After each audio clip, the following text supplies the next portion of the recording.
Damos la bienvenida a todas y todos ustedes a esta tercera presentación de Chihuiná, Narraciones Científicas, proyecto realizado gracias a una provechosa alianza entre la Dirección de Comunicación de la Ciencia de la Universidad Veracruzana y el Consejo Veracruzano de Investigación Científica y Desarrollo Tecnológico, COVECIDET, a través de CANA, Museo de Ciencia y Tecnología de Veracruz. Chihuiná, Narraciones Científicas, se realizan en el marco de la celebración del Día Internacional de la Cultura Científica, a celebrarse el próximo 28 de septiembre. La luz representa una vital fuente de energía que permite el desarrollo de todo lo que vive en nuestro planeta Tierra. Gracias a la luz, podemos realizar distintas funciones como ver, respirar y movernos. Como sabemos, la luz es un fenómeno que nos brinda la naturaleza y que desde tiempos antiguos ha sido objeto de estudio por los grandes científicos en todo el mundo. Su importancia es tal que todo el avance tecnológico que hoy disponemos y disfrutamos ha sido gracias a este maravilloso recurso. La luz ofrece soluciones a problemas mundiales de gran relevancia en áreas estratégicas como las de la energía, la salud, las comunicaciones, la agricultura, la educación, y su potencial de aplicaciones es inmenso. Las tecnologías basadas en la luz han revolucionado la medicina con métodos innovadores de diagnóstico, logrando tratamientos más eficaces y menos invasivos. Las tecnologías basadas en la luz son fundamentales para transferir la información que permite comunicarnos a través del teléfono y del Internet. Tal es la importancia de la luz que en el año 2015 se decretó como el Año Internacional de la Luz, y con el objetivo de conocer la importancia de los avances y aportes de la luz para el desarrollo en todos los campos y facetas de la vida de los seres humanos, la UNESCO decretó celebrar el Día Internacional de la Luz cada 16 de mayo, eligiendo esta fecha por ser el día en que por primera vez se usó un láser y se puso a andar en funcionamiento. Y si alguien sabe de luz y de las disciplinas que estudian la luz, es el doctor Héctor Hugo Cerecedo Núñez, investigador de la Facultad de Física de la Universidad Veracruzana, donde desarrolla actividades en el área de óptica aplicada a través de diversos proyectos relacionados con fotónica, biofotónica, sensores y monitoreo de parámetros físicos con luz. El doctor Cerecedo es licenciado en Física por la Universidad Veracruzana, área que llena sus expectativas en cuestión de conocimiento. Siempre ha sido una persona dedicada a sus estudios. Descubrió que quería hacer investigación científica en un área de la física aplicada, por lo que decidió estudiar una maestría en ciencias ópticas en el Centro de Investigaciones en Óptica Asociación Civil, y posteriormente un doctorado también en ciencias ópticas en el Instituto Nacional de Astrofísica, Óptica y Electrónica. Ha publicado artículos científicos en revistas indizadas en física y óptica aplicada.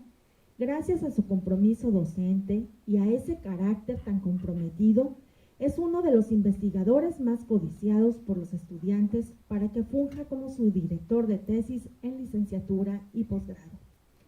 Ha recibido reconocimientos estatales, nacionales e internacionales por labores académicas y de investigación.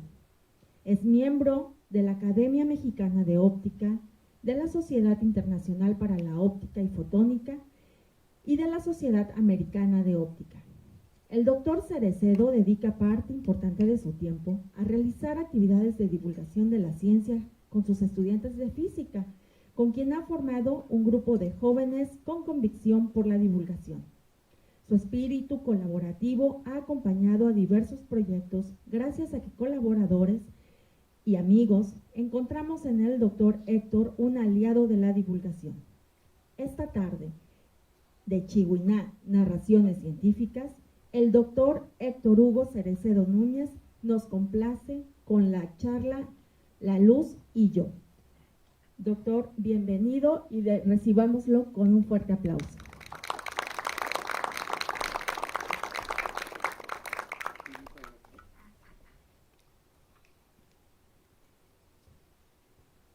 Bueno.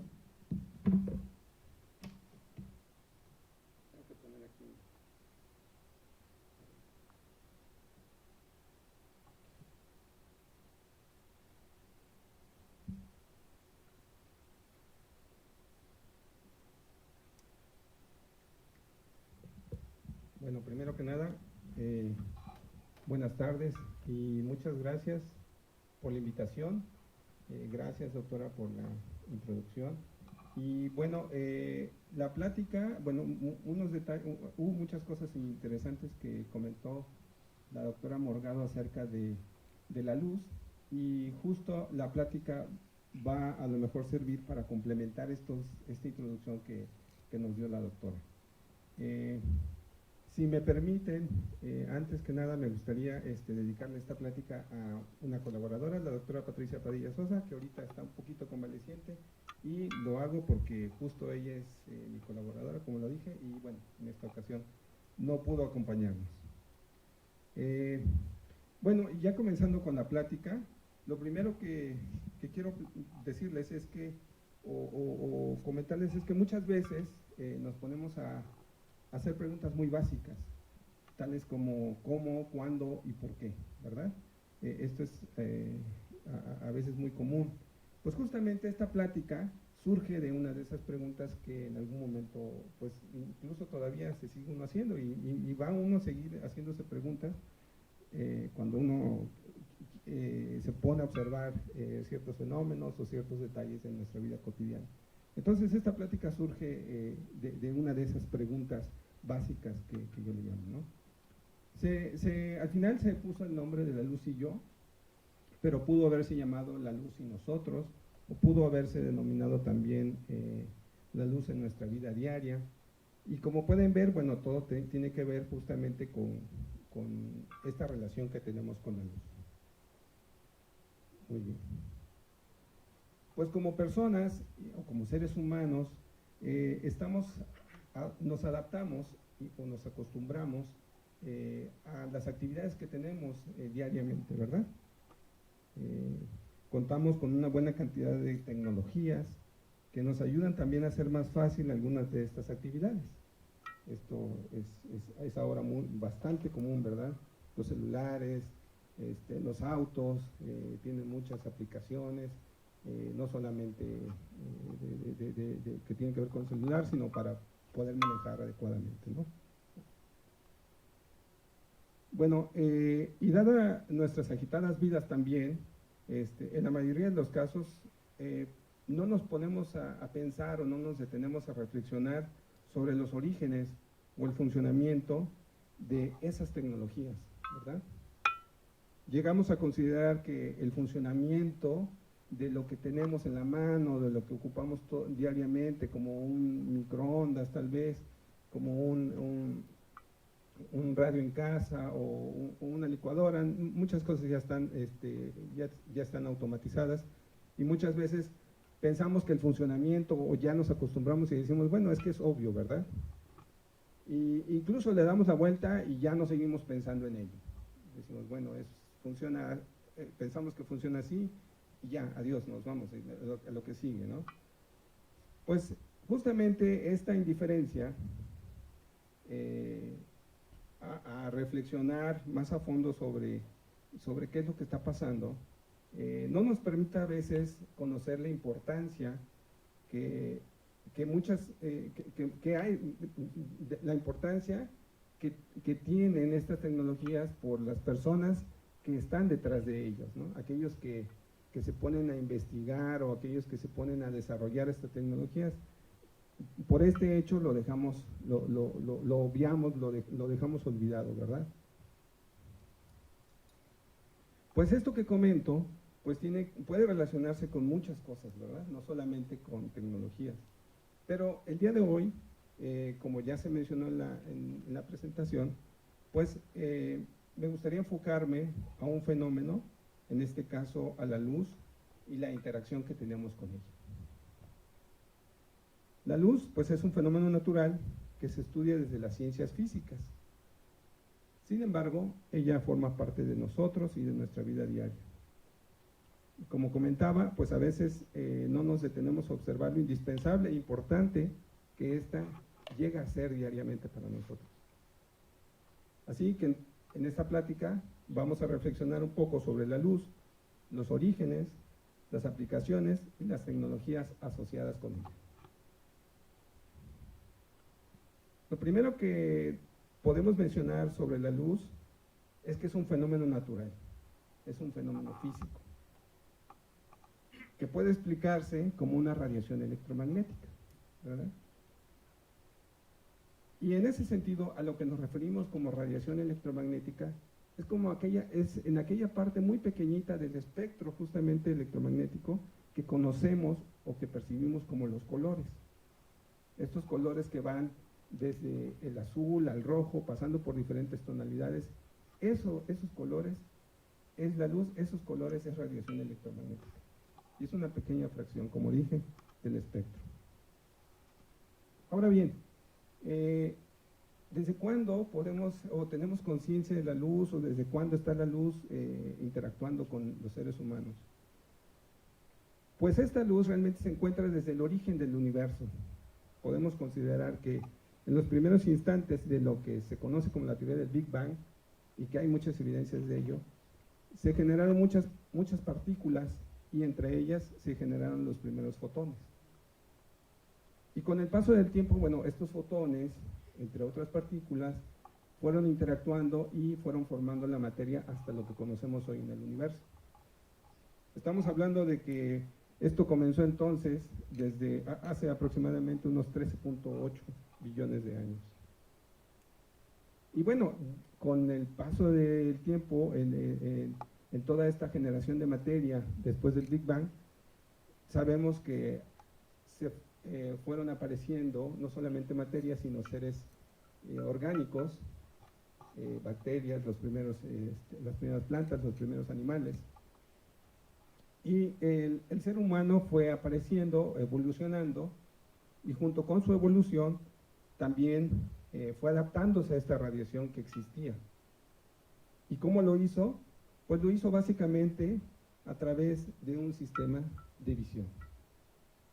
Más o menos hace unos 7 millones de años de evolución del sistema de la vista. Y tan grande es nuestro vínculo con la luz que nuestro cuerpo cuenta con un par de sensores naturales que son capaces de captar esta radiación. Y esto es nuestro sistema de la vista. Bueno, pero no solo el sistema de la vista está relacionado con la luz y con nosotros, también toda nuestra cubierta externa, en este caso la piel, también se tuvo que adaptar a la recepción de esta radiación electromagnética, de la luz, muy concretamente, ¿verdad? Regresando un poco al sistema de visión, este es un sistema óptico complejo y bastante preciso. Y bueno, es complejo, tiene muchas partes, no es simplemente un orificio que tenemos y que por ahí entra la luz y se forma una imagen. Tiene bastantes capas, como decía, es muy complejo. Tanto es así que existen diferentes padecimientos o enfermedades asociadas con el sistema de la vista, ¿verdad? También este sistema que tenemos para captar la luz es muy importante porque con ella podemos ver justamente los objetos. Es decir, para que podamos ver necesitamos que exista luz, entre otras cosas. Es decir, todo lo que vemos es porque la luz se está reflejando en los objetos y esta luz que se refleja en los objetos es percibida justamente por los ojos y después nuestro cerebro lo interpreta como forma y color. De esa manera es que vemos lo que está a nuestro alrededor. percibimos nuestra, como le llaman, percibimos nuestra realidad. Ahora bien, una vez que el ser humano se evolucionó y se adaptó a esta radiación y adoptó estos órganos, los ojos, el sistema de la vista para poder percibir la radiación, y la piel se adecuó a ello. Bueno, pues empezó dentro de sus actividades a desarrollar lo que podemos decir unas tecnologías tempranas, y en este caso podemos hablar de que las primeras tecnologías asociadas con el uso de la luz pueden referirse al uso del fuego, ¿verdad? Y cómo fue que se usó el fuego en el caso de la luz, o en el caso de nuestro sistema de la vista, pues fue justamente para ver en las regiones oscuras. Esto, con el tiempo también, los mismos seres humanos lo fueron adecuando a lo que fueron más adelante lámparas, ¿verdad? Pero el origen, digamos, de la lámpara pues fue el uso primitivo del fuego para poder ver, entre otras cosas. Y bueno, de esto más o menos podemos decir que sucedió hace 1.4 o 1.7 millones de años. Más adelante en la evolución y de la escultura, por allá de quizás unos 6.000, 5.000 años antes de Cristo, existen varios indicios en diferentes culturas, en lo que ahora es, por ejemplo, la India, China, Egipto, Mesopotamia, Grecia, Roma, Arabia, en los cuales se encuentran indicios del uso o la manipulación de la luz. Un uso muy incipiente, pero se tiene registros desde esas épocas. Un ejemplo de las aplicaciones tempranas o del uso temprano de la luz o de la manipulación temprana de la luz en la civilización humana, pues se puede encontrar en el uso de espejos metálicos, que con ellos se podía percibir la apariencia de las personas. Esto está registrado que sucedió en Egipto hace unos 6.000 años. También existen reportes de piedras de aumento en Roma hace unos 1.000 años, y la adaptación de ellas a las primeras lentes, lo que posteriormente llevó al desarrollo de anteojos. Esto se dio más claramente en Italia en el siglo XIII. Y bueno, todos sabemos que ahora los anteojos nos permiten mejorar la visibilidad de los objetos, ¿verdad? ¿Cómo? Pues a través de una guía adecuada de la luz y que llega a nuestros ojos. Bueno, y más o menos por estas épocas, en estas culturas, es cuando uno podría hablar del surgimiento temprano de una rama dedicada a estudiar la luz. Esta rama actualmente la conocemos como óptica. Actualmente está considerada como una rama de la física que se encarga del estudio y aplicaciones de la luz. Y así, por muchas eras, el estudio de la luz ha tenido avances significativos. Se inventó el microscopio en 1595, el telescopio en 1608, se descubrieron y comprendieron fenómenos fundamentales relacionados con la luz, tales como la dispersión, que a lo mejor por ahí hemos escuchado en algún momento, ¿verdad? En nuestros cursos de secundaria, preparatoria, o incluso en la calle o en la televisión.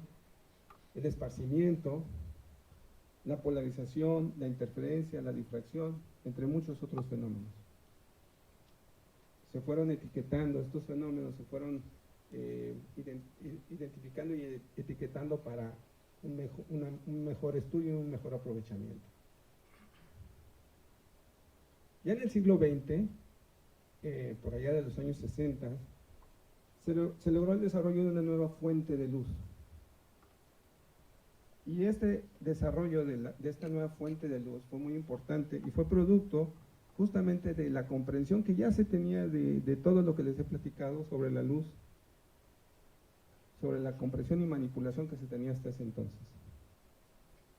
Esta nueva fuente de luz es el láser, lo cual es un acrónimo de la amplificación de luz por emisión estimulada de radiación. Así entonces el láser ofrece una retroalimentación científica y tecnológica que va junto también con el descubrimiento de nuevos fenómenos y el desarrollo de nuevos materiales. O sea, no solamente fue el puro desarrollo del láser, sino que otras áreas de la ciencia ayudaron y contribuyeron también junto con el láser a tener esta retroalimentación. Y así es, cuando sucede algo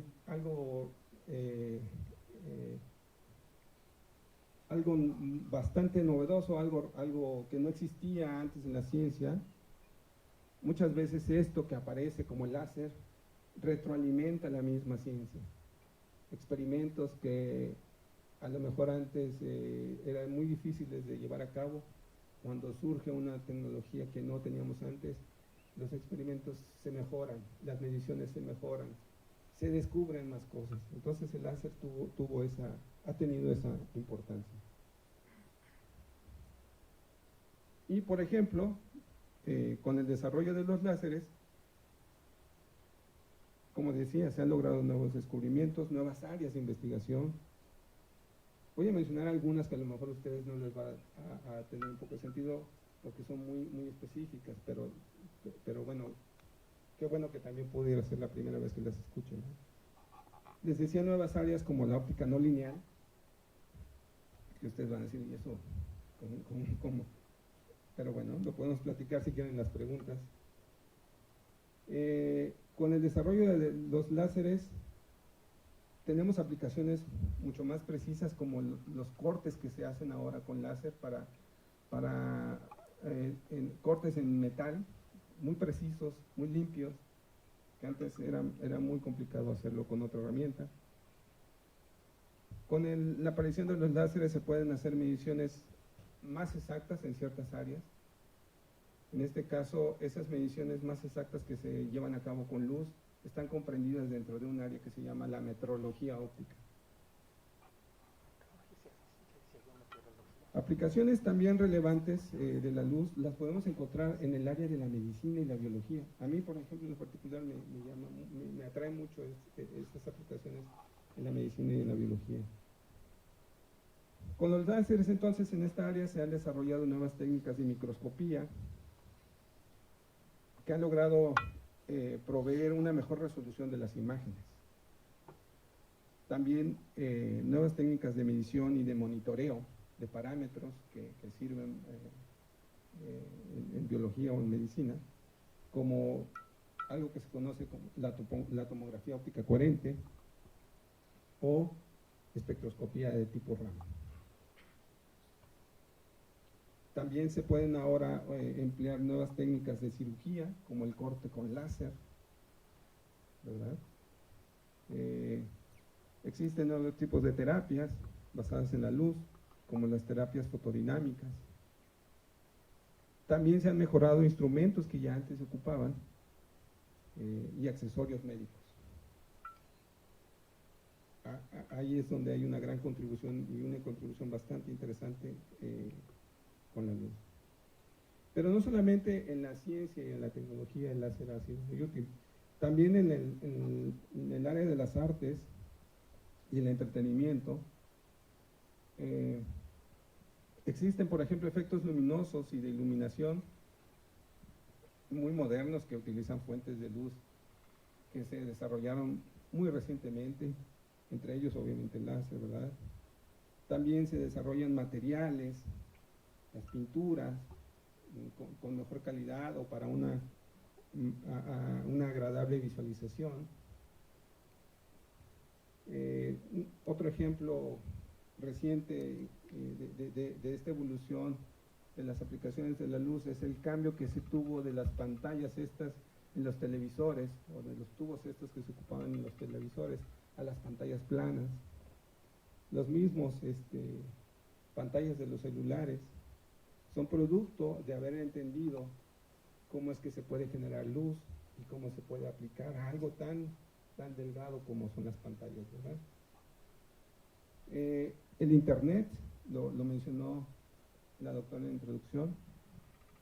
El Internet, su funcionamiento se basa en el uso de la fibra óptica, que es un instrumento óptico, y en la codificación de la información con luz.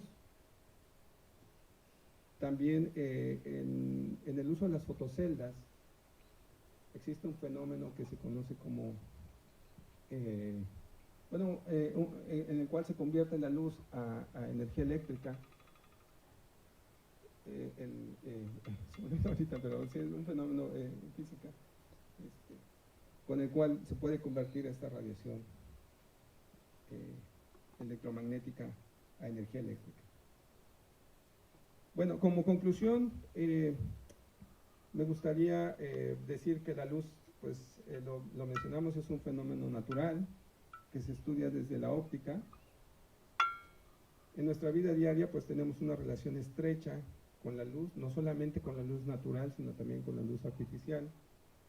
Yo los invito entonces a reflexionar sobre las cosas que nos rodean y van a ver que vamos a concluir que hoy más que nunca, mucho de ello está relacionado con la luz. Desde que nos despertamos, cuando a veces es de madrugada y tenemos que prender la luz, hasta que ya nos vamos a descansar y lo contrario, hay que apagar la luz, ¿verdad? Por último, bueno, que es muy importante que reconozcamos y valoremos a las personas que se dedican a un tema específico.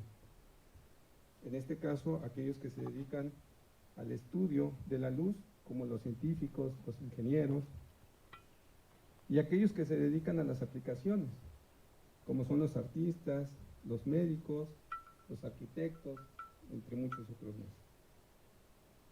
Y bueno, por último, dar las gracias al COBEICIDET, al Museo Caná, a la doctora Morgado, que representa la parte de las pláticas. Muchas gracias por la invitación. Pues agradecemos mucho la participación con esta preciosa charla que nos acaba de dar el doctor Hugo Cerecedo, y procedemos a darle un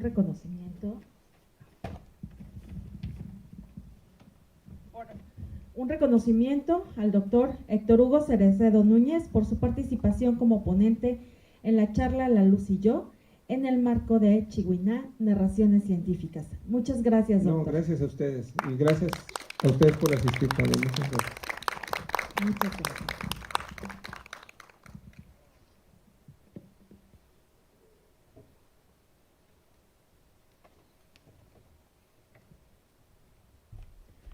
Pues aprovechamos el tema que nos acaba de dejar el doctor Cerecedo para platicarles que aquí, el Museo Caná, recinto que hoy nos alberga, cuenta con la espectacular Sala Macaquena, Sala de Luz, donde podemos encontrar un breve recorrido por los principales personajes que han estudiado el fenómeno de la luz y de las aportaciones que hicieron para su comprensión. Además, podemos experimentar con la electricidad de manera segura y divertida, usando materiales de fácil acceso en el taller de circuitos eléctricos.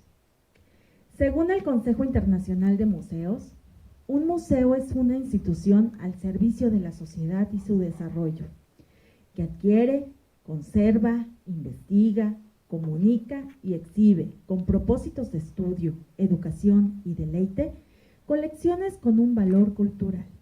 Es decir, los museos se exhiben y ponen a disposición del público conjuntos de objetos e información que reflejan algún aspecto de la existencia humana o su entorno.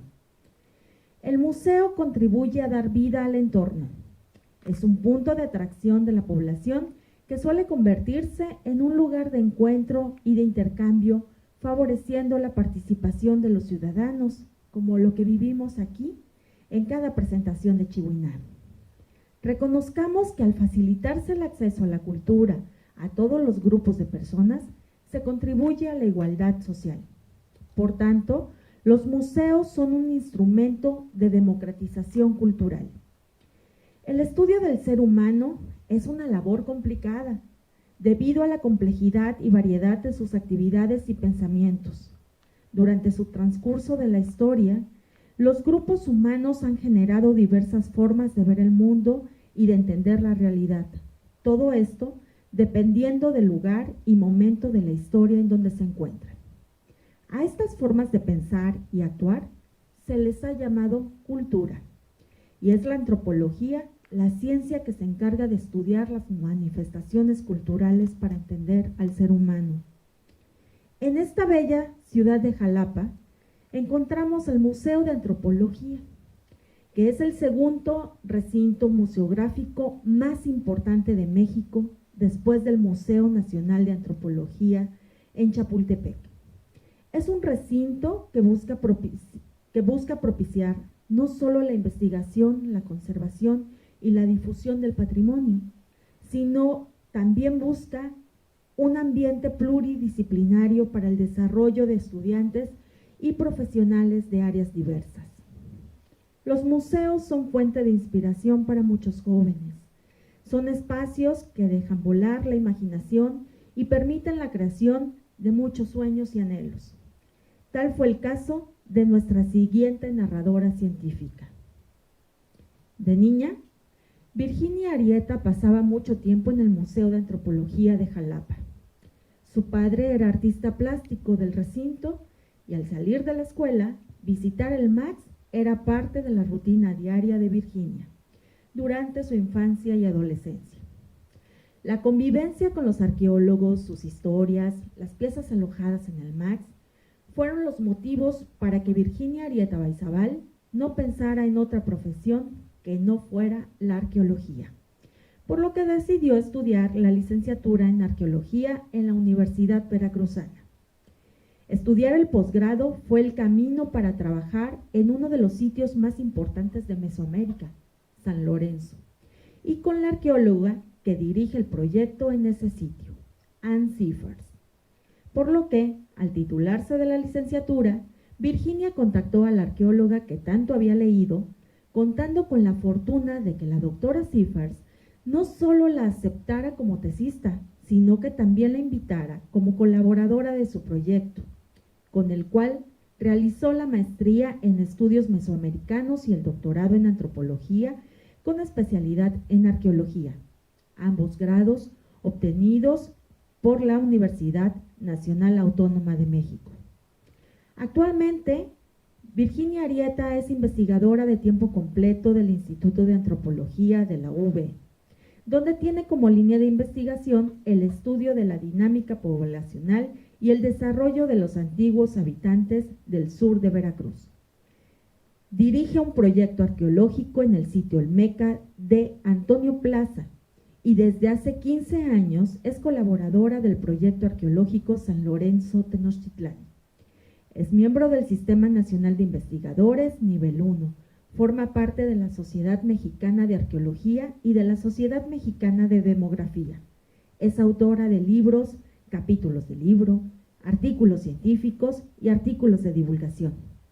Adicionalmente, es directora editorial de la revista de divulgación de Ciencias Sociales y Humanidades, Fuimos Peces.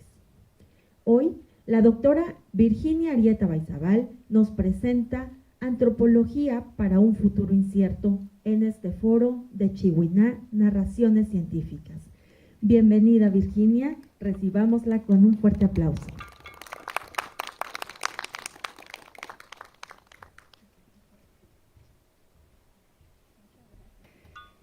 Bueno, pues antes que nada, quiero platicarles que estoy muy emocionada de verdad estar aquí. Te agradezco mucho, mira, no solo la presentación, sino la invitación a Ramón, a Catherine, que cuando me dijeron que si podía venir a ensayar, la verdad, no acepté por nervios, se lo confieso. Cuando vi las fotos de esta impresionante pantalla, dije, no, tengo que vivir la experiencia de primera mano ese día. Y bueno, estoy muy contenta aparte porque creo que es una de las pocas pláticas o de las únicas de Ciencias Sociales y Humanidades, entonces de verdad me siento muy privilegiada de ocupar este espacio el día de hoy.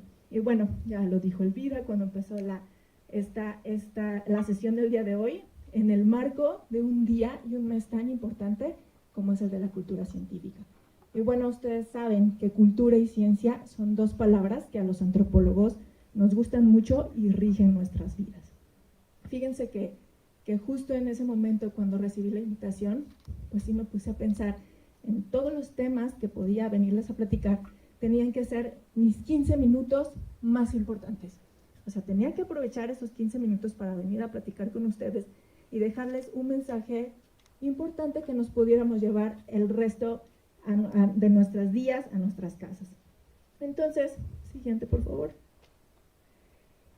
Me puse a recordar en las últimas semanas, en los últimos meses, a raíz de que estamos en pandemia, he recibido muchísimas invitaciones a diferentes medios de comunicación, a radio, a televisión, a prensa, y me puse a pensar en las preguntas que regularmente me hacen. Y siempre hay preguntas bastante comunes para los antropólogos y las antropólogas, pero hay una que llama más mi atención, que tiene que ver y que va más al final de estas entrevistas, que tiene que ver con cuál es el futuro de la antropología. Entonces, son recurrentes no porque no sean creativos los que entrevistan, sino porque creo que es una pregunta que realmente está rondeando a las cabezas de toda nuestra sociedad. Entonces dije, bueno, voy a hablar un poco de cuál es el futuro de la antropología. Y realmente la respuesta es fácil. Bueno, de entrada se agradece que crean que haya un futuro para la antropología, porque eso no es bastante común. De hecho, ustedes se imaginan, varios de nuestros estudiantes de antropología, cada que llegan y le dicen a sus papás que van a estudiar antropología, pues pegan el grito en el cielo, porque justamente ponen en duda ese futuro. Pero bueno, es muy fácil porque la respuesta está en la pregunta per se. Mientras nosotros nos cuestionemos, mientras el humano se esté cuestionando, hay cabida y continuidad para la antropología. Si el humano no se hubiera cuestionado, por ejemplo, si el Homo erectus no se hubiera cuestionado sobre el fuego, no tendríamos fuego.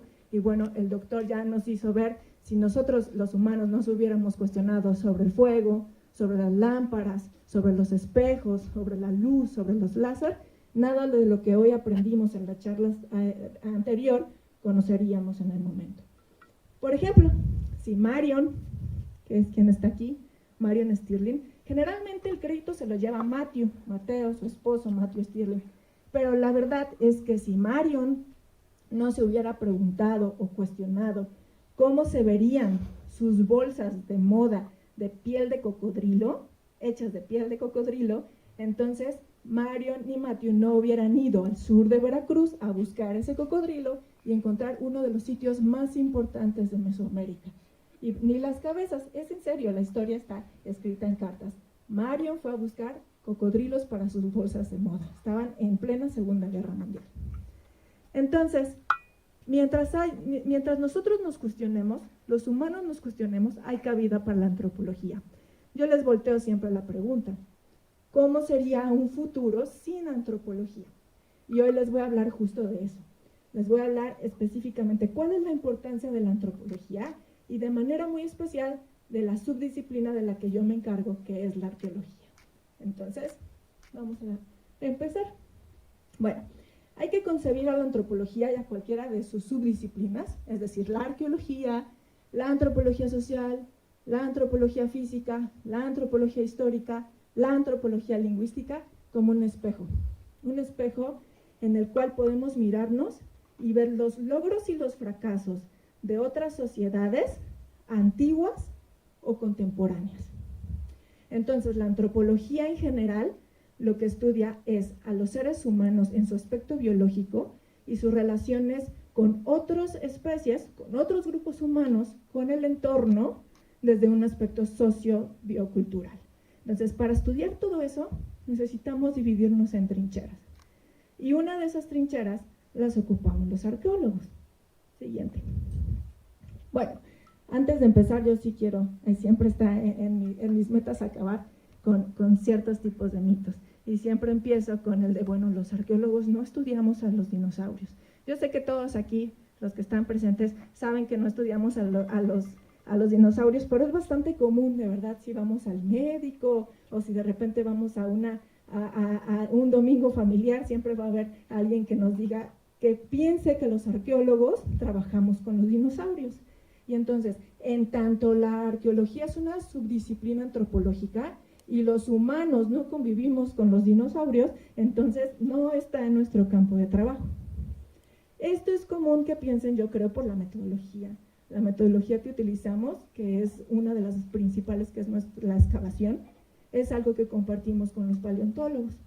Entonces, va por ahí un poco la confusión. Pero esto es un poco para recordarles que estudiamos a los humanos y las relaciones que hay entre como grupo sociocultural. Entonces, otra cosa es que también, imagino que más de uno aquí piensa que la arqueología solo se encarga del pasado antiguo. Y lo entiendo porque la mayoría de nosotros, los arqueólogos y arqueólogas, nos dedicamos sí al pasado muy, muy antiguo o al pasado remoto. Yo, por ejemplo, me dedico a la cultura olmeca, de las cuales voy a hablar un poquito el día de hoy, que es la más antigua de Mesoamérica, hace 3000 años, pero la realidad es que no todos los arqueólogos y arqueólogas nos dedicamos al pasado antiguo. Muchos de nosotros enfocamos nuestros estudios al pasado reciente, es decir, que sucedió hace 20 años, hace 30 años, hace 10 años, e incluso hoy por las circunstancias, la época de crisis que se vive en nuestro país por la delincuencia, la arqueología también se está enfocando al presente a través de la arqueología forense. Entonces, también quitémonos esa idea de que la arqueología solo se dedica al pasado antiguo. Y bueno, mi último puntito por aclarar es que nuestro objetivo de estudio no son los materiales per se. Son impresionantes, nadie se puede resistir a las esculturas que ven en el Museo de Antropología de Jalapa, por ejemplo, a las piezas que quizás salgan en algunos de sus terrenos, a los entierros, pero nuestro objeto de estudio es lo material. Sin embargo, nuestro objetivo de estudio son todas esas poblaciones y esas sociedades que generaron y están detrás con su dinámica de esos objetos. Entonces, siguiente. La arqueología hay que verla como antropología. Y no solo porque ya les platiqué que forma parte de la disciplina y lo vemos desde nuestra trinchera. Nosotros analizamos a estos grupos humanos y en su aspecto biológico y sociocultural a través de los artefactos, sino que parte de nuestra obligación como arqueólogos y nuestra responsabilidad como arqueólogos es, en espacios como este y como en otros que se están generando, pasarle a la sociedad, a nuestra sociedad, qué podemos aprender de ella. Entonces, les voy a platicar un caso muy interesante.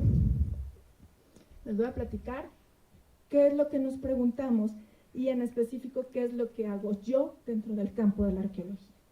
Entonces, dentro del campo de la arqueología es muy, muy amplio. Y generalmente nos preguntamos, cuando encontramos una pieza, de qué tipo es la cerámica, de qué forma es, la dibujamos, si tenemos la suerte de encontrarla completa, por ejemplo, que pocas veces sucede, etc. Pero hay un campo dentro de la arqueología que se ocupa de los estudios de la población. Es decir, somos los demógrafos del pasado. Lo que hacen los demógrafos actualmente, que es medir la dinámica de población, de por qué surge una población, por qué hay momentos como el que estamos ahorita, que la curva poblacional varía, baja, de repente sube, o por qué hay un declive en la población. Eso lo tratamos de ver los arqueólogos en sociedades del pasado. Entonces nos preguntamos cosas como, ¿por qué hay sociedades que eligen ciertos lugares para asentarse? Como los olmecas, por ejemplo, ¿no?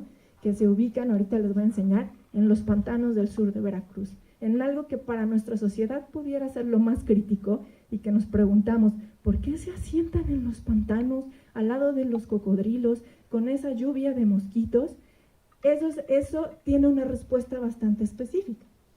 ¿Por qué creció o disminuye una población? ¿Por qué migran? ¿Por qué migraron? ¿Se los llevaron los extraterrestres, como nos dicen en History Channel? No, hay una razón por la que emigran. ¿Por qué hay sociedades que cambian? ¿Y por qué hay otras sociedades que desaparecen? Y eso es lo que les voy a platicar ahorita en el caso de los olmecas. Bueno, yo me imagino que todos aquí saben de olmecas, pero me voy a tomar unos minutitos para recordarle todo lo que hemos aprendido. Bueno, los olmecas es una de las primeras civilizaciones en Mesoamérica. Yo creo que es la primera civilización en Mesoamérica. Solo que hay todavía una discusión. Ustedes quizá recuerden en sus libros de primaria que nos la presentan como la cultura madre, ¿cierto? Bueno, hay sitios importantes en el sur de Veracruz y en Tabasco. San Lorenzo es uno de ellos, La Venta es otro, y de repente por ahí sale Tres Zapotes. La realidad es que lo que hemos aprendido en los últimos años es que los sitios más importantes son San Lorenzo y La Venta, mientras que Tres Zapotes es un sitio ya tardío del Olmeca, algo que nosotros llamamos Epi-Olmeca. Entonces, para hablarles de un tiempo, estoy hablando de que estamos hablando de hace más de 3.000 años, casi 4.000, 1800 antes de Cristo, 1200 antes de Cristo, y en específico les voy a hablar de un sitio de la primera capital olmeca, de donde surge absolutamente todo. Entonces, imagínense que hace, ¿qué fue? 2005. Es un sitio muy grande. Lo que ustedes ven arriba, ahorita les voy a platicar qué es, pero me voy a ir para acá, porque aquí hay una gran imagen hasta arriba. Ustedes pueden ver sorgo. Actualmente se siembra sorgo en esas planicies aluviales porque no se presta para sembrar mucho maíz, entonces se siembra sorgo. Y lo que ven hasta atrás en la primera imagen es el sitio olmeca. Es una meseta que los olmecas construyeron de forma, o sea, es completamente artificial. Depositaron 8 millones de metros cúbicos de relleno para construir una isla en medio de cuando hay época de lluvias, como lo que ven abajo, se convierte en una isla literal. O sea, por ejemplo, cuando estamos en trabajo de campo, nosotros tenemos que ir de enero y a la primera lluvia de mayo tenemos que salir de ahí porque si no, no podemos salir. Los habitantes actuales han aprendido a vivir con eso y lo que nosotros vemos de crisis, ellos lo ven como una época favorecida para obtener recursos de esa planicie aluvial con los que mantienen a su familia el resto del año. Pero eso es San Lorenzo, lo que se ve ahí que sale en esa llanura de inundación es una meseta que recordemos que es artificial y que está hecha por los olmecas. Eligieron ese lugar para sentarse dentro de todo Mesoamérica. Como es muy grande, estamos hablando de 700 hectáreas más o menos construidas, imagínense, son 10 veces la pirámide del Sol de Teotihuacán. Se estableció un programa de pruebas de barreno, porque resulta que las excavaciones tradicionales no podíamos llegar a lo más antiguo del Olmeca, lo más antiguo de San Lorenzo. Estamos hablando de que las excavaciones más profundas que están hechas aquí, de todo Mesoamérica, es de 12 metros, ¿no? Recordemos que hay lluvias, entonces a los 12 metros ya empezamos a peligrar, los arqueólogos empiezan a derrumbar las paredes. Aparte de ello, no hay piedra de forma natural, es por eso tan impresionante. Y una de las preguntas es, ¿cómo es que traían los grandes bloques de basalto desde la Sierra de los Tuxtla a más de 60 kilómetros en línea recta cuando no hay piedra de forma natural? Entonces, es muy difícil hacer excavaciones tan profundas en este sitio. Y llegábamos a los 12 metros, a los 13 metros, y seguía apareciendo material, y no podríamos contar el inicio o el origen de este sitio mientras no lleguemos a lo más profundo. Entonces, se implementó un programa de pruebas de barreno. Las pruebas de barreno son las que ustedes pueden ver de este lado. Son extensiones que van perforando la tierra de manera manual con una manivela, como si fuera con movimientos helicoidales, vamos perforando la tierra y vamos haciendo pequeñas excavaciones y hacemos microexcavaciones en las cubetitas. Y bueno, se perforó, miren, ahí está la imagen, 2.602 veces todo el sitio. Se hicieron pequeños huecos que llegaron a 20 metros de profundidad y nos seguía apareciendo material. Pero bueno, ya tenemos, por ejemplo, las fases más tempranas y podemos conocer muchos aspectos de San Lorenzo. Voy a hacer un breve resumen de todos los resultados que tuvimos, porque no quiero hablarle del éxito de los olmecas, quiero hablarles de su fracaso, porque creo que eso es más de lo que podemos aprender. Entonces, les recuerdo rápidamente.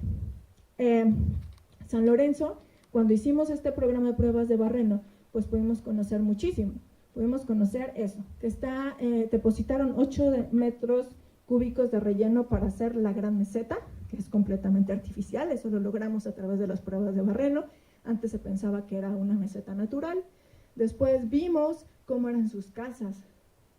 Y aquí les pongo un ejemplo de cómo es una casa actual.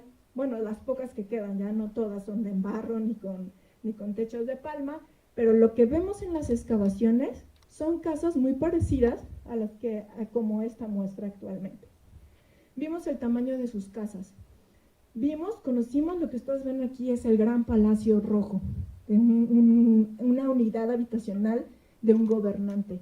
Y dentro de los descubrimientos que hicimos hay una escultura muy especial que nos indica que quien vivía ahí es el gobernante que está representado en la cabeza colosal número 5, que está en el Museo Nacional, en el museo de aquí, de Jalapa, de Antropología. Entonces, cuando puedan ir al museo, que está abierto también, y vean la cabeza colosal número 5, que tiene dos patitas de ave en su casco, entonces ustedes ya saben que quien está retratado ahí es el gobernante que vivía en el Palacio Rojo. Literal, era un palacio de color rojo, porque estaba hecho con hematita especular que hay en la región. Sabemos también, por ejemplo, que vivían 11.860 y tantas personas. Estamos hablando del sitio más grande, más antiguo y más poblado de Mesoamérica en su momento. Pero como les digo, no les voy a hablar de sus éxitos, les voy a hablar de sus fracasos. Y bueno, aquí está una muestra de cómo se ve la meseta, la gran construcción de la meseta. Ya sabemos que es artificial, 8 millones de metros cúbicos, y ellos se asentaban por jerarquía social, es decir, los gobernantes y la élite se sentaba hasta arriba del centro, mientras que iba bajando el grado de la élite, el nivel de la élite en las terrazas, y al final, alrededor, mucho de donde se inundaba estaba la gente común. Siguiente, por favor. Bueno, ¿qué pasó con los olmecas? La pregunta que nos hacíamos también después de esto era cómo una sociedad tan poderosa como la olmeca, capaz de tener, en caso de San Lorenzo, más de 10 cabezas colosales, todo lo que implicaban esas cabezas colosales y las esculturas que podemos ver, una sociedad numerosa que aparte era capaz de construir y depositar todos esos rellenos para construir su uso habitacional, puede ser capaz de desaparecer. ¿Qué pasó con los olmecas? Y aquí está la historia de su fracaso. Resulta que llegaron a ser tantos, 12,000 personas, y esta es una gran imagen que me hizo el favor de hacer Arqueología Mexicana, cuando les platiqué que teníamos que mostrar que llegó un punto que los olmecas fueron tantos que no cabían en su propio sitio y que no pudieron abastecer con la subsistencia que tenían, que bueno, aquí viene otro mito que tenemos desde la primaria, que en Mesoamérica, desde siempre, consumíamos maíz, y eso no es cierto, y lo conocemos a través de los olmecas. Los olmecas no consumían maíz, lo conocían y lo sembraban, pero la realidad es que no era su principal medio de subsistencia. Su principal medio de subsistencia, aparte de todos los recursos de la planicie aluvial, eran los tubérculos, como el llame, la malanga, por ejemplo. Entonces, hicimos un estudio sobre la capacidad de carga del ecosistema y cuánto aguantaba esa meseta para abastecer a ese número de pobladores que ya conocíamos.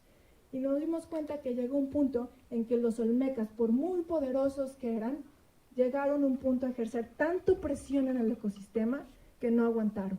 Entonces, eso acarrió evidentemente descontento social, conflictos internos, quisieron acabar con su gobierno, y lo vemos en cada aspecto, lo vemos en las esculturas, lo vemos no solamente en las excavaciones que nos muestran sobre fitolitos, sobre polen, que era lo que se consumía.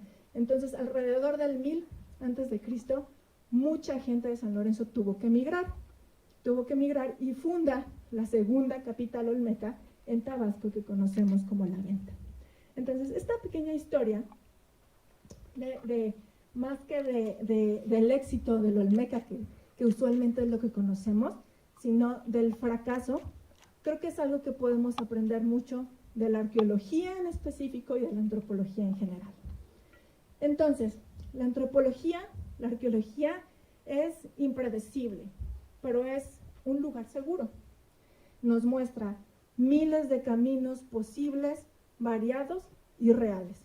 Y eso nos faculta como sociedad, si una sociedad tiene perspectivas, una sociedad es capaz de construir perspectivas en épocas de crisis como la que estamos. actualmente y constantemente nos estamos cuestionando. Entonces creo que un valor y un valor importante de la antropología, y su objetivo tiene que ser, de la antropología y de las ciencias sociales en general y humanas, es que tiene que acarrear esperanza. Es algo que nos da esperanza como una sociedad que es capaz de actuar de manera unida, consciente y solidaria para un mejor futuro en una época de crisis como la que actualmente estamos. Y pues muchísimas gracias por escucharme y espero que les haya gustado y estoy abierta para cualquier pregunta que tengan. Gracias.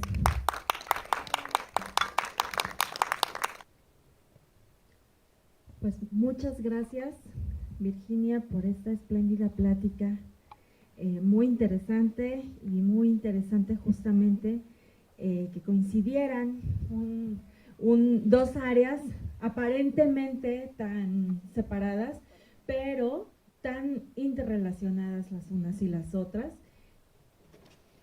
Y pues aquí otorgamos este reconocimiento a Virginia Arieta Baizabal por su participación como ponente en la charla Antropología para un futuro incierto en el marco de Chihuiná, Narraciones Científicas. Muchas gracias, Virginia, por esta plática. Te agradecemos a todos su atención.